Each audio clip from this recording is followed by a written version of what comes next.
16,589 crores, 8 lakhs, 47,000 under demand number 9, Fiscal Administration, Planning, Surveys and Statistics. Honorable Speaker, sir, I beg to move that the government be granted a sum not exceeding rupees 16,074 crores, 76 lakhs, 95,000 under demand number 35, Energy.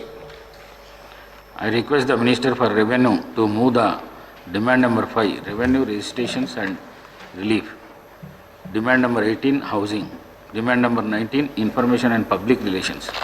Honorable Speaker, sir, I beg to move that the government be granted a sum not exceed rupees 1,339 crores, 74 lakhs, 89,000 rupees under demand number 5, Revenue, Registrations and Relief. Honorable Speaker, sir, I beg to move that the government be granted a sum of not exceeded rupees 8,563 crores, 37 lakhs, 78,000 under demand number 18, Housing. Honorable Speaker, sir, I beg to move that the government be granted a sum of not exceeding rupees 430 crores, 13 lakhs, 85,000 under demand number 19, Information and Public Relations. Thank you. I request the Minister for Irrigation to move the demand number 33, Irrigation and Command Area Development, demand number 38, Civil Supplies Administration. Honorable Speaker, sir, I beg to move that the government be granted a sum not exceeding rupees 23,330 crores, 65 lakhs, 5,000 under demand number 33, Irrigation and Command Area Development. Honorable Speaker, sir, I beg to move that the government be granted a sum not exceeding rupees 3,954 crores, 80 lakhs, 54,000 under demand number 38, Civil Supplies Administration. Demands are moved. Cut motions number 71 to 107 are deemed to have been moved. Now the discussion on demands for grants.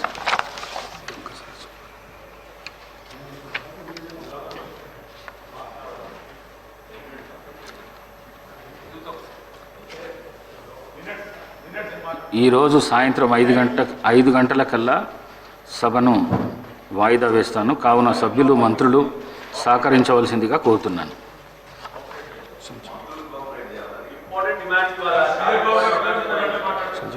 Doctor Sanjeeva Reddy.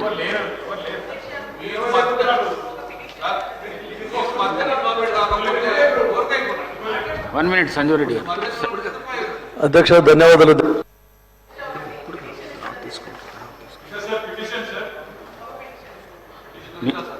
నిన్ననే ఏమన్నా madam మీకు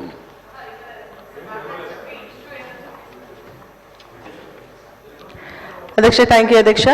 ఇది మన రజక సంఘం తెలంగాణకు సంబంధించినటువంటి issue పైన గతంలో గౌరవ ముఖ్యమంత్రి పిసిసిగా ప్రెసిడెంట్ ఉన్నప్పుడు వాళ్ళకి ఇచ్చినటువంటి హామీలు నెరవేర్చాలని, అదేవిధంగా ప్రస్తుతం వాళ్ళు ఎదుర్కొన్నటువంటి సమస్యలపైన ఈ పిటిషన్ ఇవ్వడం జరుగుతుంది అధ్యక్ష. విద్యుత్ బకాయిలకు సంబంధించి 300 కోట్లు ఉన్నాయని, ఫెడరేషన్ నుంచి వాళ్ళకి లోన్స్ ఇవ్వాలని, అదేవిధంగా ప్రమాదవశాత్తు వాళ్ళు చనిపోతే మరి హిస్టరీ చేసుకుంటూ కూడా కొంతమంది 2 మహిళలు మనం చనిపోవడం జరిగిందంటే వారికి 10 lakhs rupees ఎక్స్గ్రేషియా ఇవ్వాలని కోరుతూ వారి యొక్క పిటిషన్ మీకు ఫార్వర్డ్ చేస్తున్నాను అధ్యక్ష, ప్రభుత్వానికి ఇవ్వడానికి. థ్యాంక్ యూ అధ్యక్ష. డాక్టర్ సంజీవరెడ్డి గారు. అధ్యక్ష, ధన్యవాదాలు అధ్యక్ష. ఏదో ఒకటి చేయాలి కదా